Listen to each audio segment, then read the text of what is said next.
Hello, you're welcome to SaharaTV live out of New York City. My name is Omoyele Shore. As you all are aware, the biggest party in Africa, political party in Africa, the People's Democratic Party of Nigeria, has been mired in a lot of controversy recently. There's been internal crisis, there's been accusations and counter-accusations between party leaders and party members, particularly the powerful state governors. They are saying that the internal democracy of the party is threatened. And today we have the opportunity to talk to the publicity secretary of the People's Democratic Party out of Abuja, Nigeria, Chief Olisa Metuh. Yeah, welcome to Sahara TV, Chief. Thank you. Thank you very much. I wanted to say to you that I don't like calling people chief, but I see you have a red hat today, so you're entitled to it. Yeah, it's still Olisa. It's still Olisa Metuh. That's all. All right. So, as you're aware, yesterday the governor of Sokoto State said, that's Mr. Wamako, that the party, the PDP, should remove the chairman of the PDP, Alhaji Bamanga Tuko, because he said the man is incompetent and he's a prostitute and that he's come to destroy the PDP. It's happening at a time that you are aware that this controversy about the Nigerian Governors Forum dominated the headlines, in which now there are two parallel organizations within the Nigerian Governors Forum. Governor Amechi, who's a member of your party, won an election, and for some reason, another candidate who didn't win the election, but who your party claimed had been endorsed, is now claiming to be the chairman of the Nigerian Governors Forum. So how do you react to this internal rebellion coming, from the governors of the party? Well, quite frankly, on the issue of the Governors Forum, I believe that the Nigerian Governors Forum is a non-partisan organization. It's for governors. It's for all the governors in all the parties, the PDP, the ACM, the CPC, the Africa governor, and the Labour Party governor. So I don't think it is something that, as National Public Secretary of the party, that I'd like to comment on. Let the governors discuss their affairs. Let the governors handle their affairs. Let the governors conclude their affairs. So I've always stayed out of it. We will stay out of it. But on the issue of Sokoto State, or what the Sokoto State governor said, I am not. It is a bit awkward to start responding to things that you read on the pages of newspaper. But at the same time, I must state it very clear.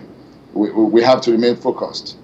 The governor of Sokoto State apparently has done well as Sokoto governor. We have seen with evidence of the support the people are giving him. So he must have done very well as PDP. But the party provided a platform for him to be able to exhibit his competence and to achieve that much. We cannot forget that. What we are trying to do, what we are focusing on, what we are trying to do, that's why I say he should keep his eye on the ball, is on the issue of discipline. We are talking about internal democracy and ensuring that people, our leaders, our members, our leaders, our elders, our major stakeholders remain disciplined and remain committed to the ideals and visions of our founding fathers. That is where we have a problem. And if there are more comments or more provocations, I don't think it's very statesmanlike. So because we read it in the papers, I won't want to make a comment on it. But if he has done so well as a governor and are supporting him, if he focuses the same attention on respecting the party organs and respecting the constitution of the party, he will be a complete governor. That is my own comment. That's our advice on this. He will be a complete governor. Yeah, but you actually announced his suspension from the party. Yes, I did. I remember receiving a press release from your office saying that he was suspended, and one of the reasons given for his suspension was that he doesn't take the telephone calls of the chairman of the party. And the man has come and said, the chairman of the party is looking for contracts. Nobody said that. He's looking for contracts. Yeah, that's what he said. He said, he's going around harassing them for contracts, and anybody who doesn't give contracts gets suspended from the party. No, it's not true. Let me tell you what happened. What happened was that some time ago we read something in the paper, and the national chairman was very in the papers. The national chairman was very disturbed about it. He tried to get in touch with the governor of Sokoto State to find out from him whether the issues, whether what the papers reported, whether it's actually correct. He found it very difficult to get in touch with the governor.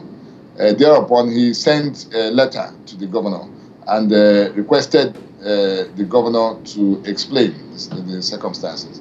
The governor directed the state party chairman, no, state party secretary, I repeat, Yes. the governor of the state directed a state secretary of the party. Now, if you are familiar or conversant with the affairs of the party and the hierarchy and how we carry on with our affairs, it is completely disrespectful for a state secretary to reply a zonal secretary, a zonal chairman. Not to talk of replying a national chairman. A state secretary cannot reply a national chairman. No, it is not what our constitution has stated, and it's not in the practice of the PDP. So he directed the state secretary to reply the national chairman. We felt it was a bit insulting. We were not happy about it. And as National Working Committee, we held a meeting and invited the chairman, the governor. We wrote to the governor, we kindly requested him to come to the working committee and hold a discussion on the matter. I mean, there's nothing, but he didn't come. The second time we held another meeting, we gave him sufficient notice again and told him to appear so that we actually know what the issues are. The governor didn't come. These were the things that happened before we took a decision. So it had nothing to do with not taking chairman's call or chairman looking for contract. No.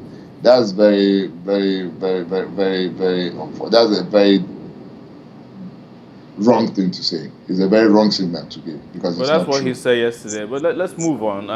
This is not the only crisis rocking your party. The biggest, of course, in recent times is also the suspension of Rotimi Amechi. I said challenges, not crisis.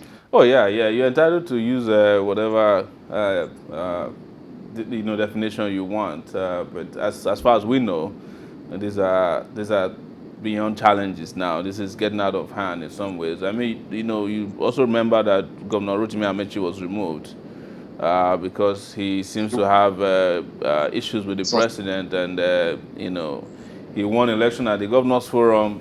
His election was not recognized, and people are comparing that to the annulment of the June 12 election. That your party is becoming very notorious for just canceling elections that they disagree with. Governors Forum is not under PDP, so we don't have any right to recognize them. It's beyond us. We can't make a comment on it. We can't recognize or refuse to recognize. Remember that Governor Jonah Jang of Plateau keeps saying that it was because the People's Democratic Party had endorsed him to be their candidate, and some governors had endorsed him. That's the reason why he's claiming credit. He's clinging to that position that he's now the authentic chairman. Well, in politics, you are free to use everything that you have and to discuss and to state any claim that you have. But I can tell you that he must amend the PDP Governors Forum, not the PDP as a party. No, I didn't say that. So let's move on to something that I'm sure you'll be happy about. There's a declaration of state of emergency in about 3 states in the north. And it appears that the Boko Haram issue has simmered down a little bit. Is this a sign that the insurgency in the north, as far as your party is concerned, is over, or is it just an interregnum? Well, it's too early to say that it's over, but the signs are very encouraging. What he has shown is that the president has handled the affairs very well. First, we attempted to set up or rather, the president set up a committee, amnesty committee, and the amnesty people responded by saying that they didn't need amnesty. That is actually the Nigerians, the governors, the president, and the leadership that needs amnesty from them. He now declared state of emergency, very well received by the country, by the leaders, by the members of the country, by citizens, Nigerian citizens, very well received, except for the opposition, the media group, who insisted that it was wrong for us to restore security. They preferred the issue of division, crisis, violence, sectarian violence, and insurgency. They preferred it to restoration of normalcy in those areas. They were the only people that complained in the entire country, but Nigerians received it. And it appears right now that the president's decision is working out well. It appears it's a correct decision. He made the call. He made the right call. Yeah, so now one of the things we wake up and see every day is that, it's how ferocious your party responds to the opposition these days. Is it a sign, because the PDP used to brag that there's no opposition in Nigeria and that they will rule for 60 years or more. Are you now coming to terms with the fact that there's an imagined opposition in the country? Because, it's either we're reading some attack against the opposition or response to any of their issues from either the PDP or the presidency. You guys have been consistently fighting the opposition and debunking and, opening fires, of words against yourselves almost on a daily basis. Have you now come to terms with the fact that maybe the reign of the PDP is now threatened, and eventually maybe PDP will become history as a political party that's dominated Nigeria for the last 13 years? Definitely no, Showore. We have decided to put the opposition parties, their leaders, their spokespeople in their right place. For a long time, we have witnessed a lot of deceit, falsehood dished out by opposition party and their leaders in a well organized, well orchestrated campaign, or a propaganda campaign of deceit, and campaign of calumny as well, calculated at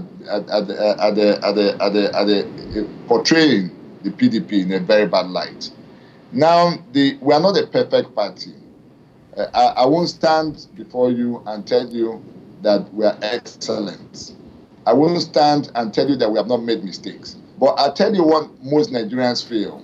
They believe that, yes, PDP is not excellent, PDP is not perfect, but we are better than the competition. The competition is not an option. What is our competition? What is the alternative? They are not an option. They are talking about a party that is completely believes, a party coming together of a party. One group believes in religious extremism, another group believes in condoning corruption, and they believe in a tribal agenda. How ethnic agenda? How on earth will Nigerians leave the issue of unity? A party that is trying to cover all interests, a party that nobody owns, a party that every Nigerian feels that he belongs to, and then you start talking to a group of people that are noisemakers. Yes, they own the media. Yes, they have access to a lot of media houses. They say all sorts, and the media publishes them.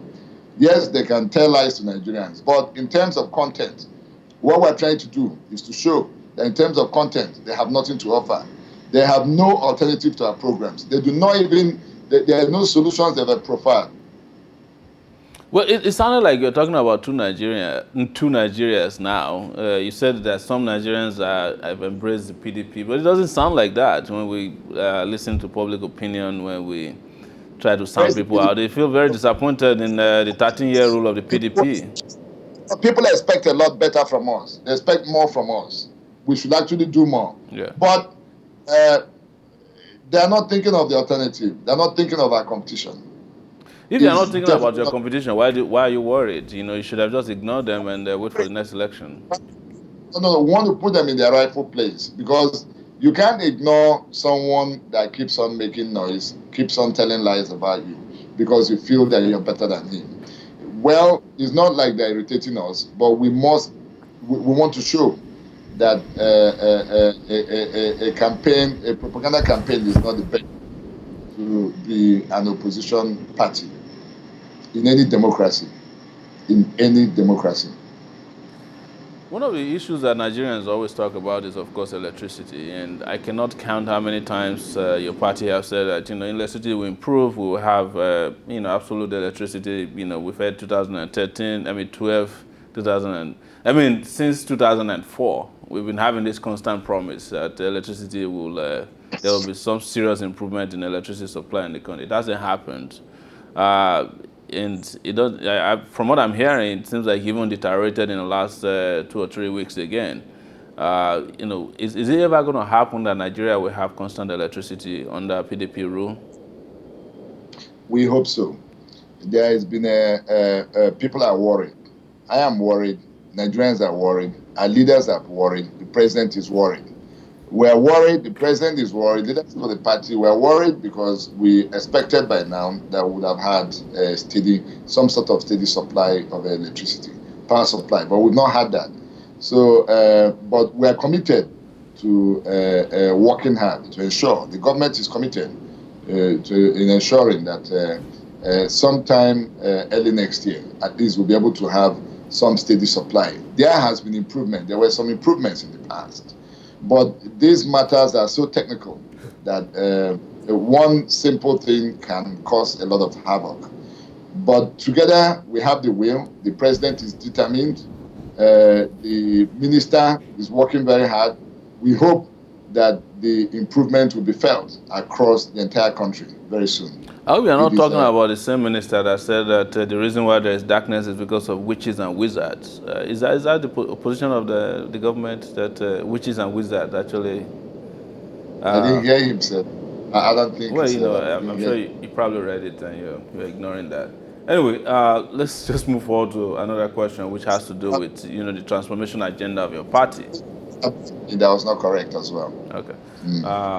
So we've heard so much about the transformation agenda, and each time the transformation that people expect in terms of roads, construction, education, health, delivery, supply of water, electricity, is that Nigeria has been damaged. That's what your party says all the time, that Nigeria has been destroyed for so many years. And it's going to take time to fix it. And every 4 years you give us the same excuse.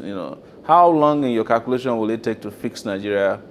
Because we assume by now at least you know how bad it is. How long will it take before Nigeria can become completely transformed? Can I ask you something, Showore? Go ahead. Where do you live? I live in the northeastern part of the U.S., meaning I live in New York and New Jersey combined. Do you think New Jersey, do you think all those places have been fixed? Do you think they're completely transformed? Do you think they've solved all their problems? Do you think so? Do you think they don't have any more problems? It's a rhetorical question. They have a lot of problems. Every human society has problems, but we have very peculiar problems in Nigeria that's taking forever to fix. You look at leaders, you look at the commitment of the leadership in trying to solve the problems. Every society faces its own difficulties and its own challenges. We as a nation, when the president was running for election, he did not envisage that we were going to meet the kind of violence that he was confronted with in the north. He never envisaged that. The party never promised that we're going to fight Boko Haram.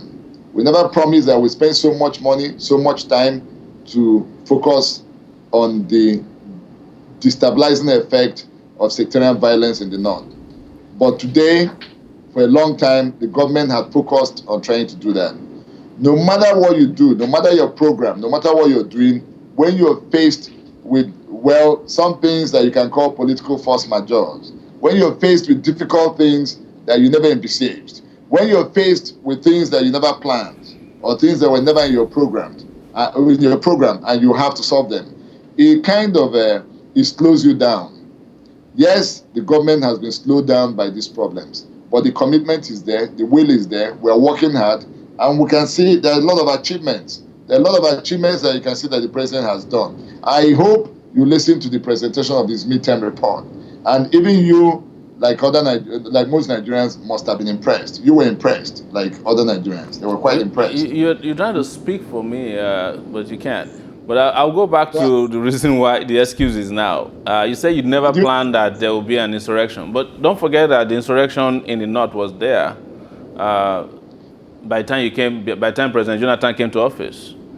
You know, there was Boko no, Haram. It had begun to emerge. It happened under his watch with Yaradua in power. You know, we've had yeah. Matasine before, we had the Niger Delta insurgency. So you would know that Nigeria is a very, very volatile society, and you could have planned for that. Except if you are now admitting that your party, PDP, is very short-sighted and didn't plan very well before going into election, and then they became overwhelmed because, as people say, it's a clueless party.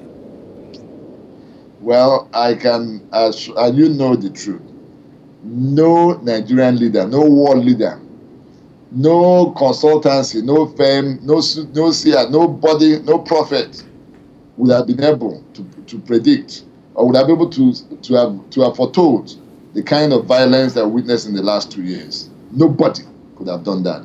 Nobody could have imagined it. Nobody could have planned. Maybe I should just remind you there, you know, and I hate to brag about what we do here, but we actually wrote that the Boko Haram insurgency will escalate beyond control. We've written it several times.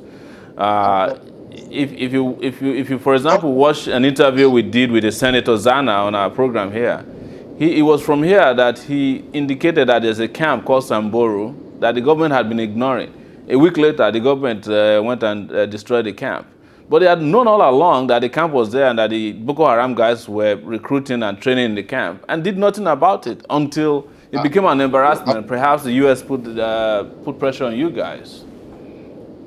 No, how long ago? When we were campaigning for election, we visited the north, we visited everywhere. We had no problem. People were doing campaign, people were going all about their business. I mean, there was no such problem. But maybe because you live outside the country, you didn't realize that by last year, schools were not open. People were not going to churches.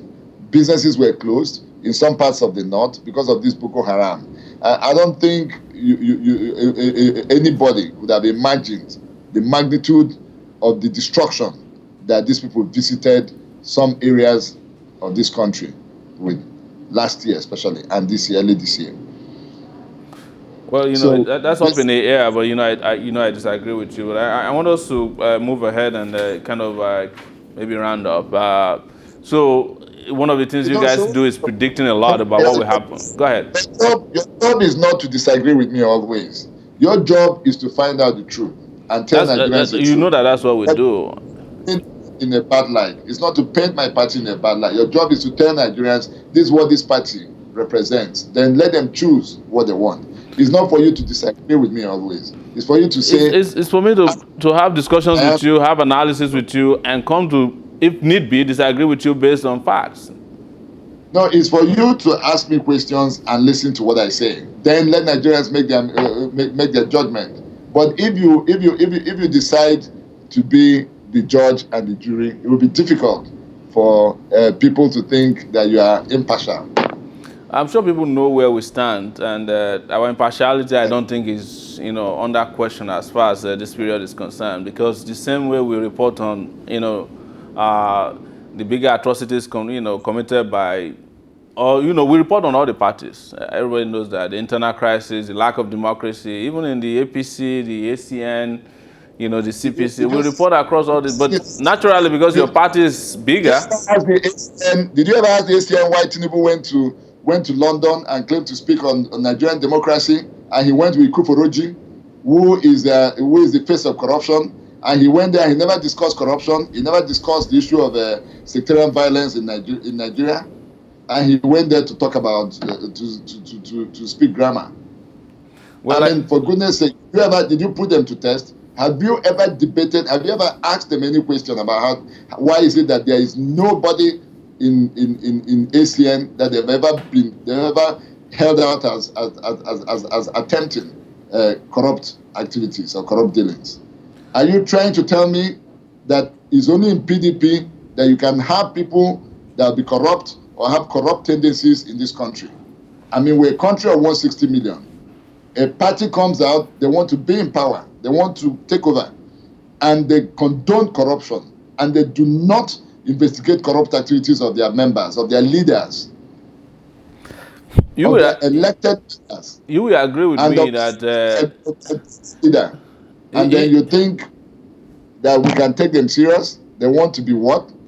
They want well, to be what? I'm not To a take over member. quick. I'm not a member of that party, but you will agree with me that we have constantly followed the trial of the Lagos State Speaker, and reported. In fact, on one occasion, reported that it was hypocritical of the ACN to be accusing your chairman Bamanga Tuko of being liable for the corruption of his son when they have a speaker in Lagos that is responsible. So maybe you are not following us. In fact, I had a falling out. Let me finish. Let me finish here, sir. Let me finish. I've not heard you speak about the global leader. No, no. What is it that the Who's their global leader? I don't know. They have a leader that is a spiritual leader or the all and all in ACN. The man that appoints the officers, chooses their candidates. What's his name? Does all the states. Tinubu. So, you say you have not heard. Did you say you have not heard me speak about it, or we have not written about him? I don't understand. I don't think you stress the fact of well, what all you need to do is go to SaharaReporters.com. Of this country ever falling into the hands of any party that Tinubu has a small role to play. There's a great danger. That's why I tell you that our competition is not an alternative to Nigerians, and they know it. And I should ask you this question. I should ask you this question. I should ask you this question very quickly, Metuh. Yes. Whose job is it to catch corrupt people? EFCC, ICPC. And under whose control, executive control, is the SCPC and the EFCC? Is it not your party? Security forces. Okay.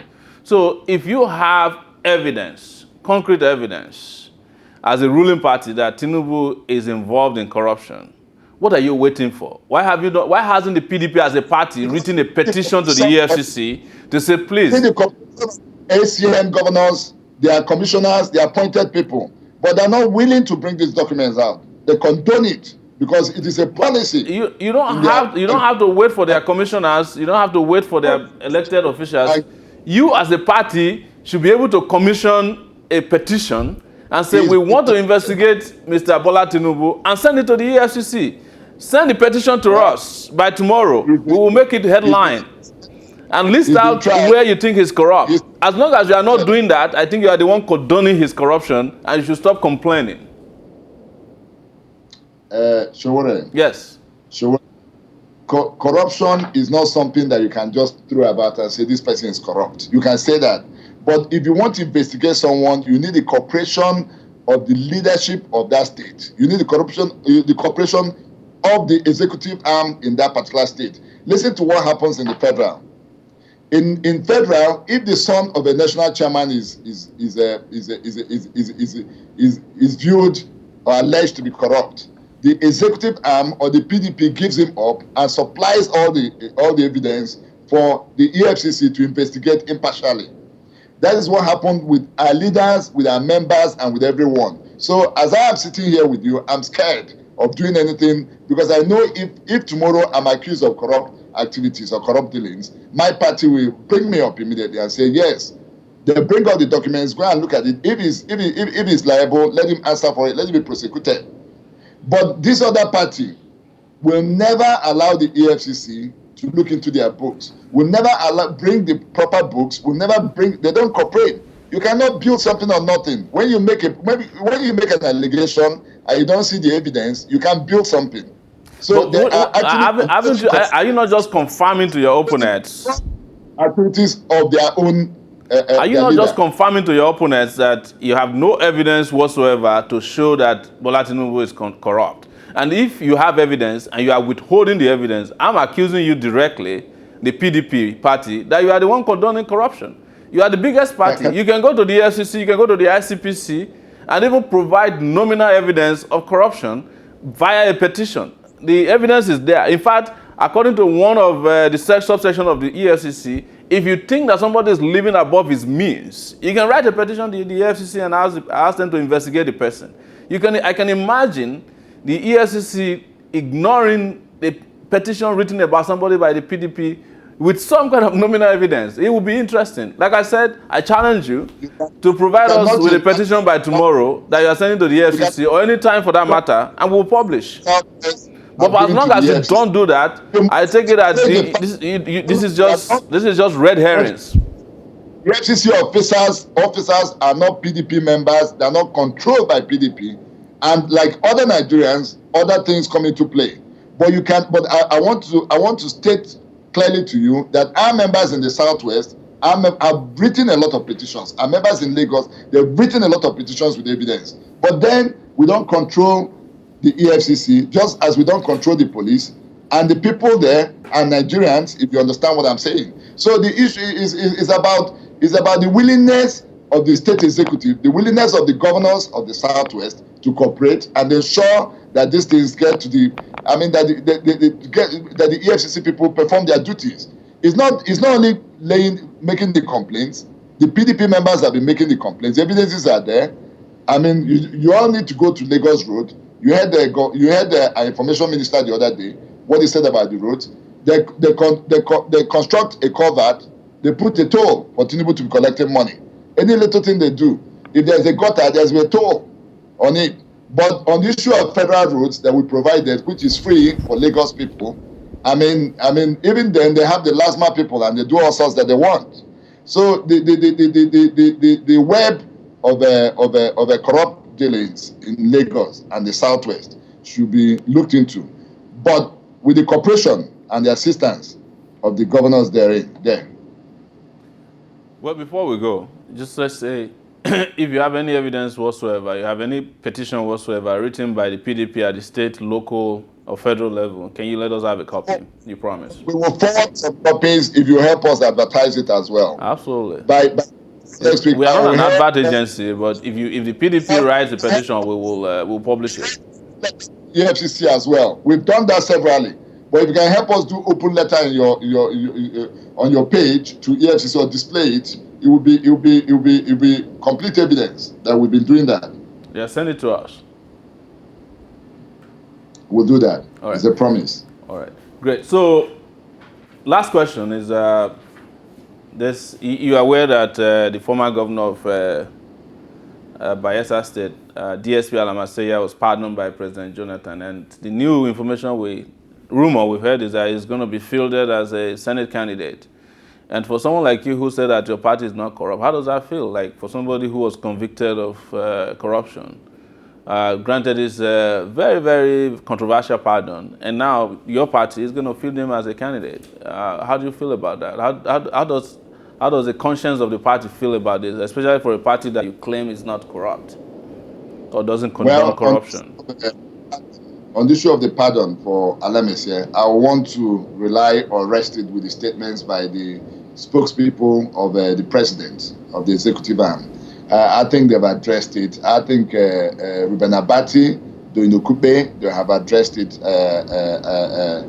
severally. I will focus on the issue of his running for Senate, which is in my own domain, my own affairs. I mean, until he indicates.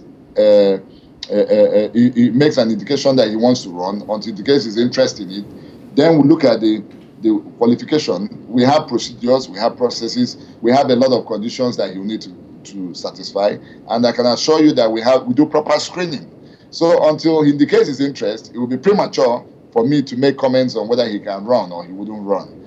But I have read on the pages of newspaper, just like you have said, that maybe that he wants to run for Senate. But as a party, we have screening and we do all sorts of processes before we allow people to do that. So when that time comes, we will know how to cross it. We will know how to deal with it then. But I will tell you something, Showore. Go ahead. I want to tell you that the PDP is bigger than the individuals, bigger than National Working Committee members, bigger than the governors, bigger than anybody that is in office today, and that the PDP will surmount all these challenges. They will come and go. The party will remain. We are for the unity of this country. We take care of all national interests, and we believe that the decisions that we have taken in administering the affairs of the party is in the best interest of the party. Now we have super delegates in the party. Those super delegates who are leaders, who helped us get elected, are the people that decides what happens at the end of the day. Because when you accuse someone, when you suspend someone, you have not made him guilty. All you have done is that you have set up a committee to try him. And at the end of the day, you are not trying him because you want to reduce your membership. You are trying him because you want to instill discipline in the party generally. But we want to add, we don't want to reduce. We are not fighting with our governors, we're not fighting with our leaders. We just insist that there should be respect for the constitution, there should be respect for party organs, so that the party can be better managed. That's the only issue. But the PDP will go over it. We're encouraged, deeply encouraged, that all the governors that we had issues, all the leaders that we had issues with, have consistently made it public that they do not want and will not leave the PDP. They have shown their commitment to the party. If for nothing, that's a huge success for the steps that we have taken. It shows that the PDP is actually shown to the entire country that leaders, our members, our governors are actually committed to the party. And we are happy about that. Thank you. Well, finally, you say you have super delegates. I assume that governors are part of the super delegates. How come the NWC, the National Working Committee, just have the right to throw out any governor they like by way of suspension? Doesn't that infringe on the party constitution? Because we are super administrators, and it doesn't infringe on the party constitution. It will follow laid down section 58, 59 of the article 58 and 59 of the party constitution on discipline. No, as long as we take steps that have been provided for in the constitution. It's not. People say, why do you suspend someone without listening to him? I have heard that severally. They've written about it in the paper. Our constitution provides that any executive at any level, an executive committee at any level, can suspend someone for 30 days after preliminary hearings and refer the matter to the appropriate disciplinary committee. Now, we've invited the governor of Sokoto twice. He didn't come. We held a preliminary hearing and we suspended him. And we referred the matter to the appropriate disciplinary committee. The constitution provides that we can suspend for 30 days. So I don't know why people are talking about What about the governor of Rivers State, Olisa Metuh? I will ask them to get. I don't want to make any comment on the governor of Rivers State because I have read in the papers that the matter is sub judice. I understand that he has gone to court. So I don't want to make a comment on something that is in the court. Okay. Respect. Well, Chief Olisa Metuh, I want to thank you once again for coming and discussing party matters with us on SaharaTV. We appreciate that you take out time each time we reach out to you to come state your own side of the story, even though we have these very, very diametrical disagreements about how you see your party and how, we report your party. Which is, in all fairness, doing it to ensure the public understands what you guys do. Both of us have agreed that there is no alternative to PDP. Our competition is not. I hope you are not misquoting me. Of course, I personally want an alternative to PDP. Definitely. Alternative, yeah. Thank you. Thank you so much. Thank you for coming. All right, viewers, it's been Olisa Metuh, the National Publicity Secretary of the People's Democratic Party on SaharaTV. Please do not go away. There's going to be more programming coming your way when we return back on SaharaTV live, reaching you from New York.